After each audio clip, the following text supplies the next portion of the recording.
Like it was having that mentality of, okay, like I'm going to work for this. Like I'm not going to expect to have a starting spot. Like I'm here to work and I'm here to grind it out. And then also like I'm grinding it out in an environment that's healthy and productive for growth. And you feel that from your teammates. Like you feel the support of when you get to that next level of your game and they're like, I see you and you're killing it. Keep going. So Yeah. that like having the resources around you to better yourself as a player, I think I kind of recognized that my first year and was like, this is a good environment for me. Like I see myself here all 4 years.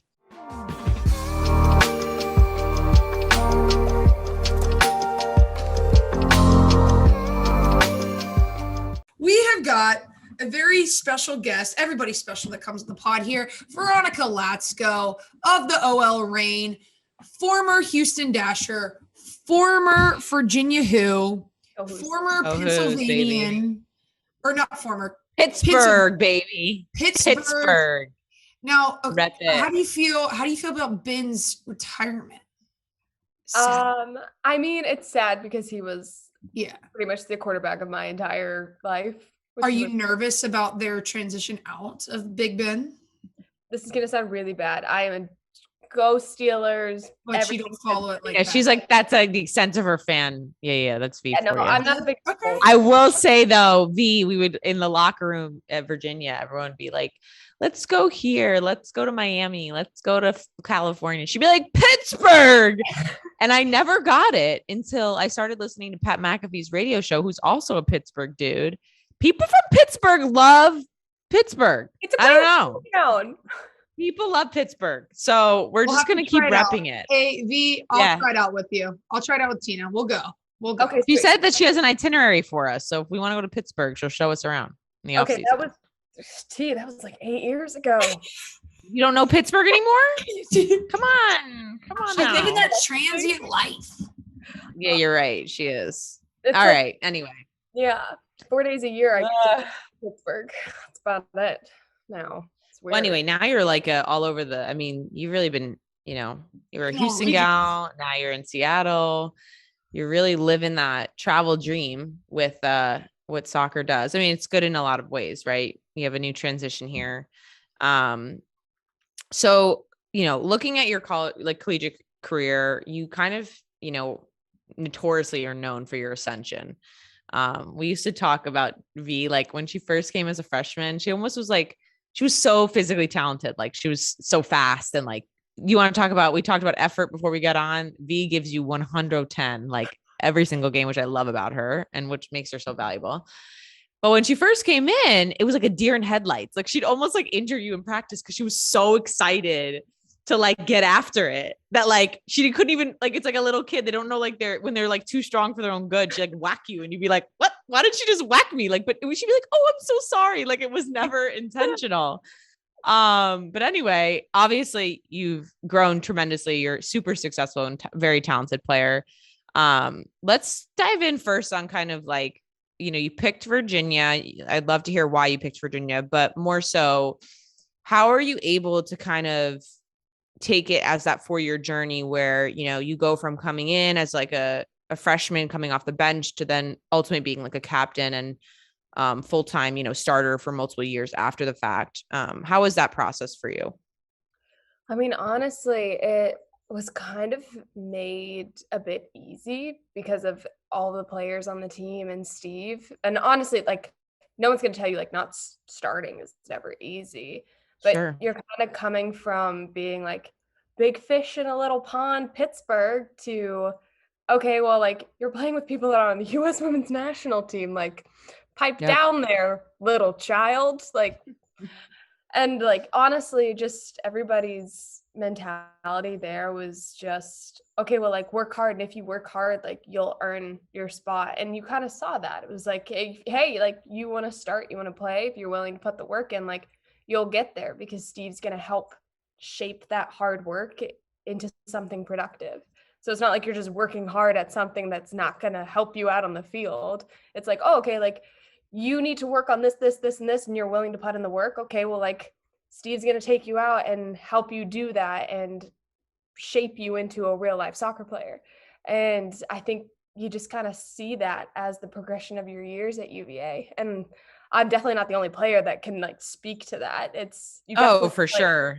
I yeah, tell her stories all the time. I think the greatest quality about you is that you're so, I mean, now you probably feel like more of a veteran, but like back in the day, you were so receptive. V could always take, you know, criticism or, you know, advice. She was always looking for people to kind of give feedback. And I used to even think that way. Like we get into halftime and I'm like, V's looking at Mackenzie Doniak and saying, what do I need to do? Tell me where to be. What do I need to do? And that kind of like humility, I think is so, it's, some people lose sight of that, right? Because you're always thinking this, it has to be the most competitive environment. These are your competitors, but also teammates. It's like to find that balance and recognize that there's people successful around you that you can utilize them to make you better is like so great. And I'm sure you've even done it in the league.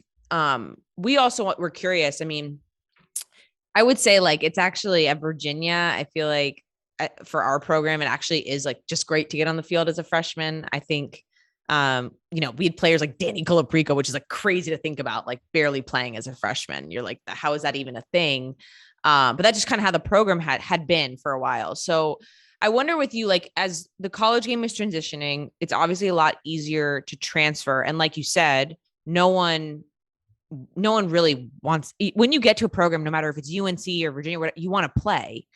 How was it your first year? Did you, were you, I mean, again, like, do you feel like it was like, did you ever have a thought of like, ooh, can I make it here? Or was it always like in your head, like, okay, all I have to do is set smaller goals and eventually I'll get to that being that full-time starter and impact player. How did that process work for you? yeah. Honestly, like it never really crossed my mind of transferring. Like there were definitely Yeah, games, times where it was more difficult. Like say you didn't get a lot of minutes in as a sub or whatnot. sure. But yeah, even like my first year roommate transferred. So she was Oh like yeah. thought, Steph, I remember. yeah, she was having those thoughts and talks of transferring, and never once in my mind was I like, yeah, I need to transfer. I need to get out of here. No, I was always like, no, like I have so much to learn here. And I was like, Yeah. look at all these players, like look how well they're doing. And I very much felt like I was invested in as a player and like was there to develop, not just to be like, okay, like I'm here just having fun on the field. It was like, no, no, no, like I'm gonna fight for a spot. And I see that future for myself. That wasn't like an unattainable goal for me. Yeah, I think that's really cool because I think now, as I'm a college coach, it is insane. You go on the portal and there's just so many kids because it's so easy. It's so easy to just hop on the portal and go somewhere else because now back in our day it was you wanted to transfer. Well, you can't transfer in the ACC because you got to sit out a year. You can't like where are you going to go? You can go to the Pac-12 because all the top They teams were are in going to the block you ACC. too. They're If going they to want, they can block you. You had no right. Yeah. I mean, so I guess my question too is to elaborate a little bit is what do you think it was more of your mentality? Do you think it was your grit? What do you think kind of kept you going, not even thinking about transferring, being like, I'm going to make it here no matter what? What kind of went into that mindset? I think it's a combination of things. So I think you can have all the grit in the world, but if you're in a bad environment, culture wise, or yeah, if very Mhm. true. you feel like the coach isn't good enough, like it doesn't matter how much grit you have. Yeah. You're grinding out an environment that's not good for your mental well-being. Yeah. I think it was like the perfect storm of things. Like it was having that mentality of, okay, like I'm gonna work for this. Like I'm not gonna expect to have a starting spot. Like I'm here to work and I'm here to grind it out. And then also like I'm grinding it out in an environment that's healthy and productive for growth. And you feel that from your teammates. Like you feel the support of when you get to that next level of your game and they're like, I see you and you're killing it. Keep going. So Yeah. that like having the resources around you to better yourself as a player, I think I kind of recognized that my first year and was like, this is a good environment for me. Like I see myself here all 4 years. That's awesome. I love to hear that. That's really, I do. I love to hear that. So, okay. So you grew up in Pennsylvania. Is that region one, by the way? Is that a region one? Oh yeah. Okay, Tina and I yeah. are on Quick the same side, team. I wait, was gonna say, quick that's like side, two. quick quick side note, when you get like you go to region camp and then they put you in the pool, Yep. like whatever, like you'd wait for your name on the list. So like I remember this is the first time we ever met. We were at region camp and we both got to the field early. And they just see this girl sitting there and she's so quiet. She just looks at me and goes, "Hi, I'm V." And I thought, I was like, this girl's so nice. Like, it was just funny because that's literally the first time me and V ever met. We joked about it after the fact, was like, we just said hi to each other. Like, we were like, because, everyone's so nervous. It's like, whatever, but it's funny. Anyway, go on. Like, two little nuggets with like their big. Yeah, we were really young, like with our ball. Like, you bring your ball. Like, yeah. And then, we were both like the youngest. Yeah, because me and V are super young. So, like, he's actually older than me, which is crazy. So we were like the youngest in the pool too. We were like 13, everyone's like 15. Like Morgan Andrews is like double my height. I'm like, what's going on here? Like, up here juggling the ball like 50 times, and I literally was I'm like, I could barely like do that 3 times, but like, anyway, go on, Joe. Sorry, I'm going off track, but no, that's fine. So you're from Pennsylvania, a Region 1 kid, then you go to UVA, then you manage to go to Houston, and then Seattle. So I know we were chatting a little bit before. You live such a transient life. You have hit so many different parts of this country and managed to live in all these different parts of the country. Talk about kind of, what are the difficulties in that kind of life? And how do you manage to create wherever you go home? I think that's kind of like, we've never really talked about it on the pod, so I'd be interested to kind of see what you have to say about it. Yeah, no, I mean, it's weird because I was in Houston so I was at Virginia for 4 years. I was at Houston for 4 years. And it kind of feels like you should be like, I don't know, like it's kind of an anomaly, honestly, in our league to stay at one club for your entire career. Like, obviously that'd be incredible. I have a number of friends that like want to do that. But I think trying to get yourself out of your comfort zone and resettle yourself in a place where you're not really comfortable at all, and trying to find a home in people and in the place is really difficult at first, and it can be really overwhelming if you don't have a support system, whether that's in the actual place or elsewhere. And honestly, for me, it's making sure that I'm not looking at the place where I'm currently living as like my home barrier. It's the people that are in my life. So I try to be really good about like staying in touch with all my friends and having very good. Yeah, it's just like you'll get a random call from me in the middle of June at like 3 p.m. and it's like, why is he calling me at 3 p.m.? I hope everything's okay. And it's like, hey, how are you? What's going on in your life? I'm here to chat. Like, what's up? What's your plan next month? I have 3 days off. Like, let's do something. Yeah. So it's just something that like I think very much people aren't confined to boundaries, and you can have the support system and have comfort in homes and people where you might not have a home physically. And that's kind of like during that transition period, including like the transition period here right now, where like I walk into this apartment and I don't necessarily like think of it as home. Like I very much think of my Houston apartment as home, but I have so many people to talk to and so many people even just around me here that I very much feel comfortable around. And that's kind of where I get my sense of home and stability. So I don't know if that answers the question. No, it definitely does. There's some. Wait, Tina, hold up. I think it like sums it up because I actually sent this to Maddie Bauer because we talk like every 3 months, but it'll be like a 2-hour conversation.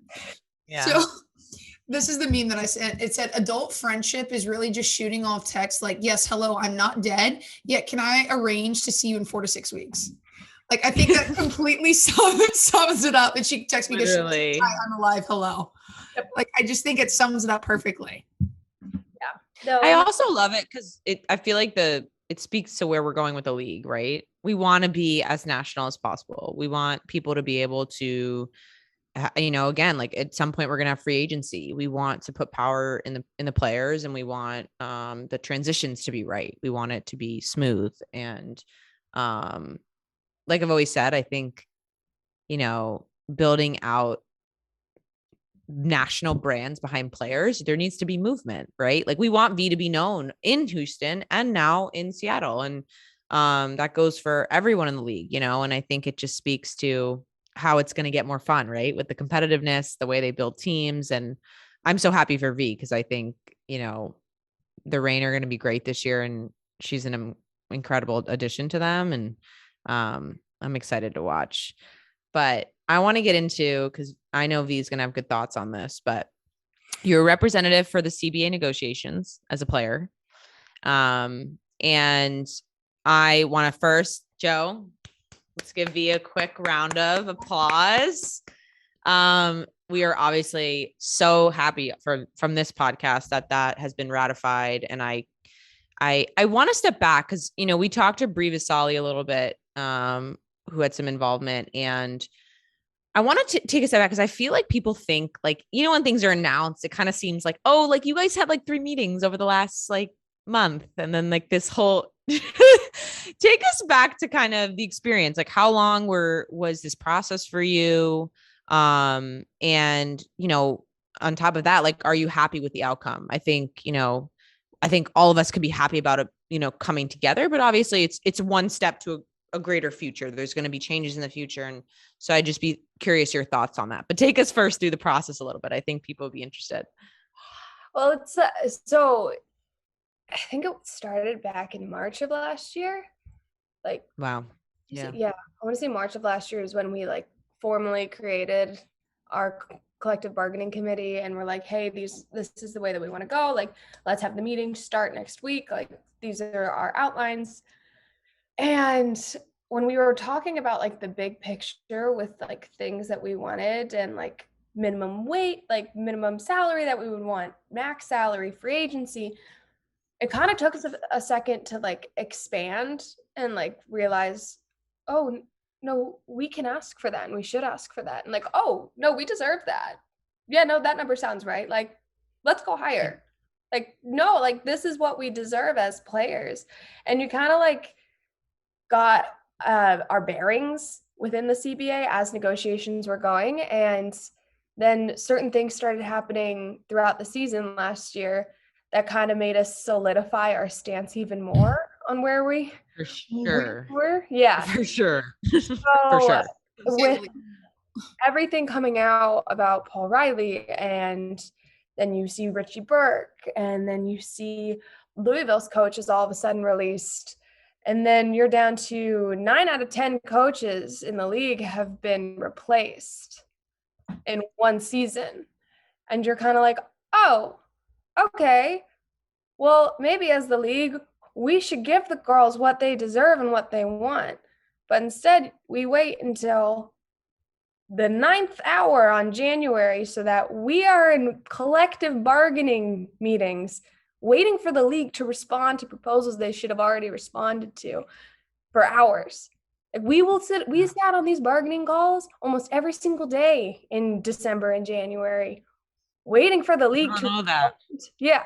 Like just waiting for like we hop on the call in the morning and I was in Europe for the first few weeks of January and my boyfriend was like, what are you doing on the phone? Like we are outside like the Sagrada Familia. Like, what are you doing on the phone? And I'm like, it's a collective bargaining call. Like, I gotta hear this. Like, what they come on and say something. Like, we have to be on call. And I was just like, this is monumental. This is so important. Like, why don't they want to respond? Why don't they want to get this going as fast as we do? Why don't you want to start something new and fresh for this year of 2022 after what was 2021?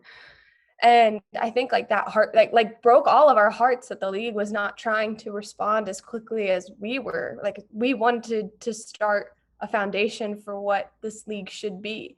And it didn't seem like they wanted to match us on that.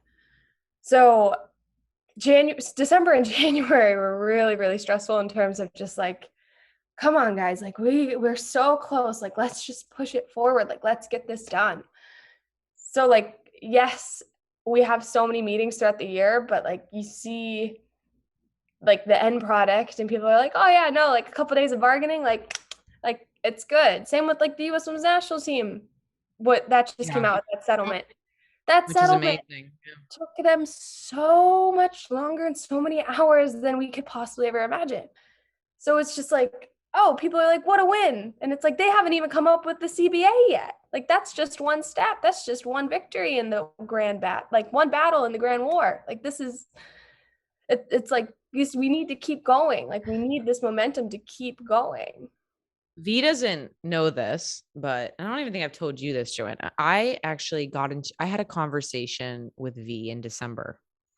And because I was feeling like I needed to make a greater impact in my life, especially in the sport. And at the time I was still working in finance, and I was like, maybe I'll just like volunteer my time, like to the players association, whoever, like I need to just give my time. And after talking to you and recognizing, like, I had no idea, bro. Obviously, like I wasn't asking people about the collective bargaining agreement. I knew of some other things that were going about. And she was kind of talking to me about, like I'm on calls for like 3 to 4 hours a day. Like we're doing all these things. And you really motivated me to now take on the job that I have with Gotham, because I wanted to be part of it. And I think, again, like I'm by no means part of what the players are doing, but, I feel a sense of like excitement around like all these women are creating history. And I'm like, if there's even one piece that I can say that I've helped in or helped facilitate, like what that value will be to my life in 10 years is greater than any other experience that I've had. And I know we've said this, but I just think like, well, one, thank you, because the work that you've done and the collective group has done will not only is history and will improve your current situation, but like think about all of the young girls that now have opportunity. Yeah, I also just think about like V, when we entered the league, like, can you imagine entering it now? Like just No. all the hard work that like you guys have put in, like, Dude, I slept on an air mattress for 4 weeks. yeah, like I know. they Like, a I was team. like, I mean, like, what do you, 5 times. Like none of there's like a lot of things looking back at the time where it's like, okay, like I got to do my time to reap the benefits of being a professional athlete, and the benefits that you would reap really weren't even that great. But it's like now people starting to come to the league, it's becoming more professional. It's becoming, the standard is so much higher. So even though I'm out of the league now, it's like, thank you for, paving the way for these younger girls after each draft class. Every time a kid's drafted each year, the league is going to get better and better and better. And that just is a testament to like the 4-hour calls while you're out in Europe with your boyfriend. Like it's a testament to that. Like that's hard work. And that's actually paving the way for the next generation of NWSL players. So I think that's absolutely incredible. Like seriously, thank you so much. Thank you. That's sweet. yeah, Right. I mean, V, I just know V, like V's very, you can just tell in her conviction. Yeah. Like, and I think it's just one point to bring up is like, there's this mindset around, oh, I'm a professional athlete. Like I shouldn't complain. Like my life, I'm a professional athlete. And it's like, that's bullshit. Like, I'm sorry, but like, we're not going to All-Star weekend. Like I listened to something the other day, how all these NBA players have like jets lined up to like fly on their vacation to like right after the NBA like All-Star game. And I'm like, yeah, brah, like we're just trying to make it by. Like the minimum is 35,000. Like I'm very happy. I'm very proud. That's actually a huge number for us to start, like, and it'll grow. But like in perspective, you're like, no, you can bitch, you can complain, because some of it is still bullshit. And we need to, time will slowly bring it to where it needs to be in value. But just to have gotten us here is like incredible. So yeah, V knows how I feel about it, but she's also like, I think about like whoever selected, keep V in all these things, because this girl is going to be a lawyer one day. So yeah, I freaking love it. Okay, so let's just rewind just a little bit and relive your 2020 Challenge Cup year. So prior to that victory, the Dash, we're not looked upon as, the top contenders. I think you guys definitely came out of left field. You weren't looked at top of the table. So, very underdog story. Yes, very underdog story. So James took over the year before, and you could hear the rumbling, like the club itself didn't seem to, the culture wasn't great, it seemed, all that kind of thing. What did he do to kind of transform you guys into a struggling Dash team into a 2020 Challenge Cup, COVID Cup winning team? How do you think that kind of shifted? Oh, honestly, I feel like it's a mix between like timing and personnel that we had, and just like the overall mental space that every individual was in. It Mhm. was very similar to one another. Like every person on that team very much had like an underdog mentality of like, Uh-huh. Yep. all right, it's time to prove ourselves. Like no one on the team was like, yeah, I'm the shit. Like Yeah. I'm just coasting here.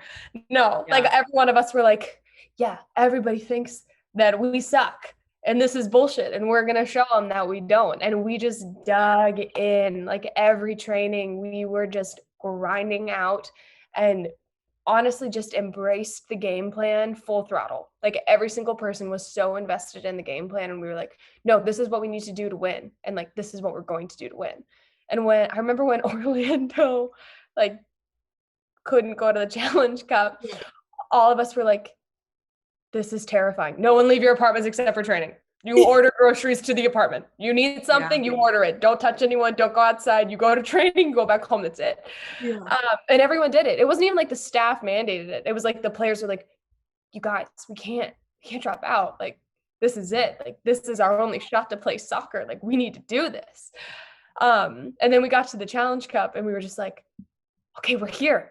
This is it. Like, we're going to do it. And you kind of just took every single game one at a time. So like the way our James structured it, he was like, okay, first 4 games, you have an automatic bid to the playoffs. So it really doesn't matter what happens in the first 4 games. We are trying to figure out how to play soccer together in these first 4 games. And then it was like, come playoff time, that is where we are going to win each game and look at it as one single game. Like we win that game, you move on. You win that game, you move on. You survive and you move on.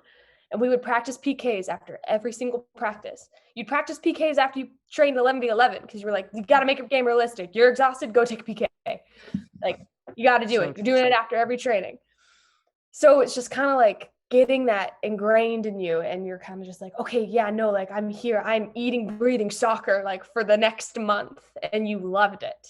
Mm-hmm. Which is really strange, but like I don't know what kind of mental space we were all in, but that was it. We were just like, it speaks to it because I feel like every team that had to endure like that kind of bubble environment, really the most mentally strong environment and team was going to win, just because of the circumstances. I'd be curious though, V, because of we can speak on our Virginia days. We were very successful. It's just the facts. We lost very few games, very heartbreaking games, but we lost few. Talk a little bit. I'm just curious because obviously that was like the peak of your Houston experience. Talk about coming into the league, right? As a drafted player, but obviously new, and everyone knows, right? Like you could be cut at any moment. You're trying to prove yourself. Talk about kind of frankly entering into an environment that struggled a lot for like in terms of losses. How did you I think maneuver that UVA career too? Like you come in and then the ascension of like you're a winner at the end of it. Yeah, I mean it's weird because the season's so long that you're not used to playing for that long. Like you're like, oh wow, right. Like we have like 25 games. Like we're playing every team 3 times. So it's weird. It doesn't feel like how when you were in the playoffs and in the challenge, like I know the Challenge Cup felt like playoffs. Like all of it just felt like playoffs. So it felt like there was a lot more on the line. And it's like teams show out for that. Whereas a season, it's like, okay, the best teams are the ones that are gonna like get through the entire season and consistently play well. So it was just weird because some games we would play really well and then some we wouldn't. Like it was just very inconsistent, and it's definitely was weird and a little shocking, but because there were so many games, the losses didn't feel as impactful, if that makes sense. Like you're just like, oh, okay, well, like that's a loss, but we have 22 more games. Like we're okay. Or it's like, okay, well that's a loss. Well, we have half a season left. Like we're good. 15 games left. We're good. So it's kind of weird. It's like a weird spot to be in because you can't get too wrapped up in a win or a loss. Like you kind of just have to keep pushing forward and looking like, okay, well, like take from like learn from what you need to and then apply it to the next game, but you can't dwell. Like you can't get too high, you can't get too low. So considering that, like, I can't say I've experienced this, but I feel like we've talked about it before, especially when we we're at Virginia. Being a forward, right? There's always that immense pressure to score. And I think it's hard too, because like my whole objective is just like try to keep a clean sheet, right? Like you may not have your best game, but you can feel comfortable that like your backline did the job if it's a clean sheet. As a forward, I feel like that's something that there's so much stress around, right? Like you I think a lot of times, unfortunately, like in the media, especially, like they're going to give the most attention to the the greatest goal scorer, whoever's scoring the most goals, even though obviously it takes multiple players to create a goal. Talk about like those kind of slumps. Like I can recognize how it wasn't challenging because you, like you said, there's so many games, it's so long. But I think we've even talked about in the past, maybe you had like a multiple game slump in the sense of like you're producing, you're productive, but maybe it's not coming down on like on the stat sheet. Is that something that you've kind of worked on over time? And is it a priority? Do you feel like that's your objective and goal when getting on the field? Or are you there to score goals? I mean, it's weird because I do feel that sense of like, okay, like if you want to play well, you better score goals. And I think that mentality isn't the healthiest. I think it's Yeah. definitely great to have a mentality of like wanting to be goal hungry, but being goal obsessed is not. So like it's that fine balance of, again, like you can want it as much as you can, but if you're getting too obsessed over it, then it's going to have a negative impact on your game. So honestly, especially like in the last ever since I tore my second ACL, like anytime I'm on the field, I'm just like enjoy it. Be Yep. grateful that you're here and you're healthy and have fun. And like last year I went through times where I was just like, I'm not having fun and I'm not enjoying it. And I need to like get back to having fun because at the end of the day, that's why I'm doing this. Like, we're not getting paid enough. We're not getting enough benefits to be doing this for anything else but for the pure intrinsic value of the game. So my question too is for kind of anybody that's listening that kind of is going through, soccer's a really cruel game, as a double ACLer myself, it can, in a blink of an eye, it can tear you apart. And with one, lovely free kick or whatever, it can bring you, it's a highs of highs and a low of lows. How do you what would your advice be to somebody that finds himself that loves soccer, but is in a state of like, I'm not happy right now, but I love the game, but I'm not happy. What would your advice be how to get out of that kind of mentality in that mental state? Honestly, everybody's different. For me, it's celebrating the small things. And like, Yeah. also it sounds weird, but when I am vocally celebrating other people's small victories, it kind of makes you a little bit more excited and happy yourself. Like you're like, hell yeah, like that was a sick shot. Like, let's fucking go. Oh, sorry. I'm not Oh, yes, absolutely. Yeah, you're good. You're fine.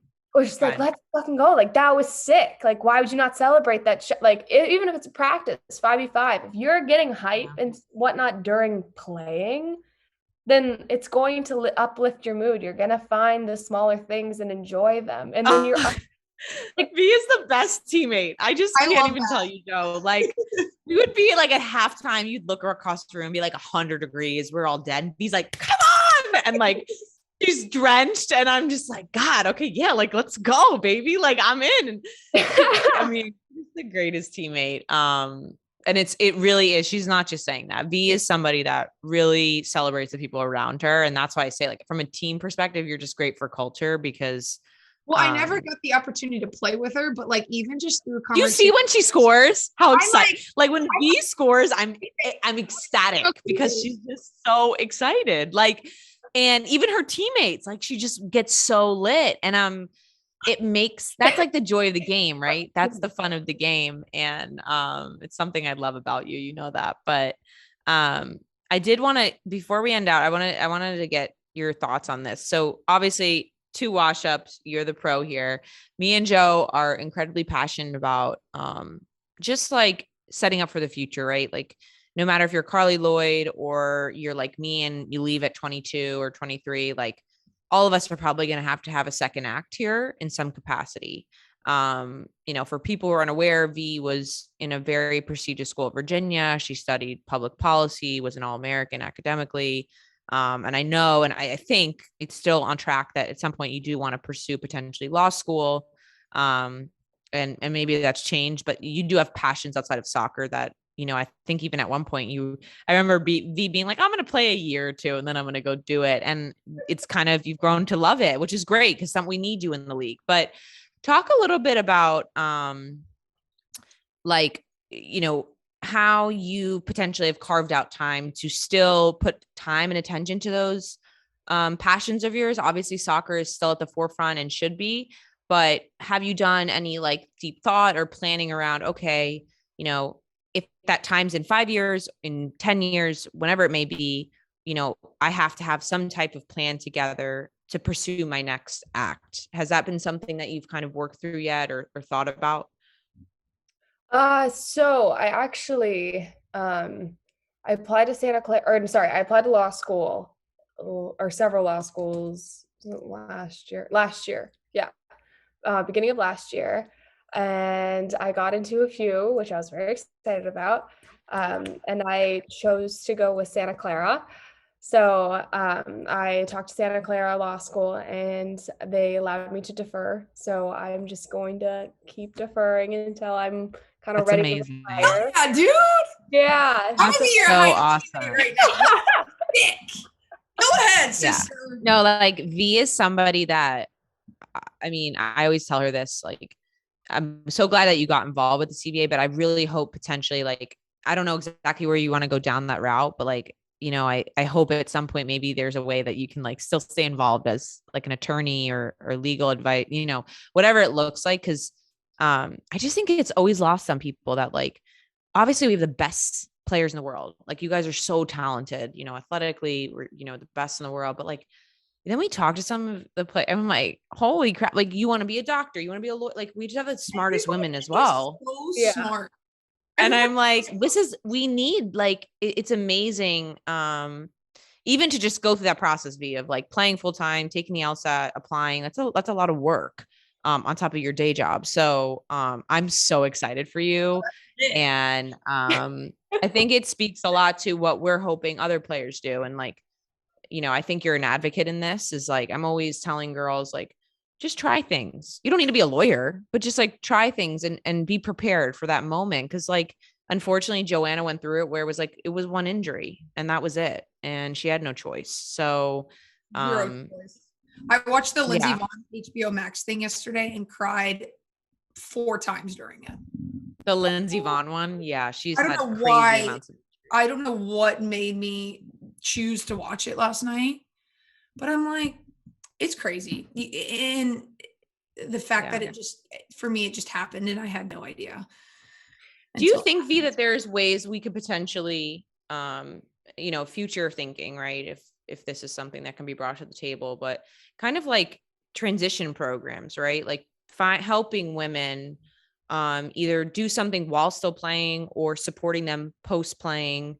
Is that something that you think is important for the future of the league, is kind of creating some type of bridge for women so that, they don't have to go through that hard mental phase of not having any direction, let's say. Well, absolutely. I think there's some things that are in place right now, but not nearly as many as there could be. Like I'm living in Tacoma, and Tacoma, Seattle area is a huge Microsoft hotbed. We should be able to connect with at least the very least Microsoft, because there are definitely women that are in positions of power and leadership in the Microsoft community that would be more than happy to at least connect or have an extern or intern. Yeah, well, God bless my sweet husband. So he works out of a company in Durham right now. He's working remote, but like he's obviously listened to podcasts and me and Tina talk, and like he feels passionately about like possibly getting like an internship started with his company in Durham with he works in consulting and work with some Carolina Courage players. Like it's those Yeah. people we need to like, you're right. Like we're in such great areas, the teams are, we got to utilize that. Like Yeah. we got to utilize. Well, it's crazy too, because when you look at men's sports, there's a lot of players they've talked about, like in free agency, they're picking locations merely off the idea that like it's going to build out external connections for them. Like, Yeah. you know, the Golden State Warriors, how many of those guys, again, they make millions of dollars, but people don't realize a lot of why they're becoming richer and richer is not necessarily just that contract. It's the fact that they've now been put in a room with some of the most powerful people in the tech space, and they're learning. They're like Andre Iguodala. Like I listened to a whole podcast about him. It was like incredible. He's like taking classes. He's trying to educate himself, not just give his money away and say, I'll invest in this. He's really trying to immerse himself. And when you look, like I said, when you look at the, you know, education, most of us are 4-year degree women, and we have passions outside the game. It's like, I'm also passionate about that. I'm trying to find ways to find companies to pursue that, because it's so important. And it's just an experience that should, you know, get them for 3 months and let them kind of show you what they can do outside of what they play, you know, and how does that translate? So, I think that's something that'll come up shortly here. And, I can assure you that the growth of the league is, I think, in a really good position. And I think you guys are just day by day making yourselves more valuable in the market, and invest in women. Yeah. Invest in women. Like companies need to invest in women. I say that all the time on calls. Like this is a hot topic. It's a hot area. And there's nobody, if I would want to have my brand behind somebody, there's nobody better than the woman in the NWSL. So, but I'm just so thankful that, you know, you came on, V, and spread your wealth of knowledge. I think there's so many people that can benefit from your journey, especially what you do off the field. I think that speaks a lot about you. And God, this is only the beginning for Veronica. She's going to achieve so much outside of soccer. So I'm excited. Fingers crossed. I need to get through law school first. You're going to please go kill it. Just fine. You'll be like our key wash up in like 5 years. I'll be like, this is what we would like for all of us. Pinnacle in 5 years. No, more than that. You're going to play 5 more years. We'll see. But anyway, yeah, I won't put a time on anything, B, but I'm sure old Rain wants you to play 5 more years. So we'll just say that for now. Yeah. Anyway, thanks, B, for joining us and giving us your time. And we're so excited for the season. I know you're going to crush it. So we'll be watching and supporting and cheering you on. Absolutely. Thanks, you guys. You guys are the best. Thank you for doing this.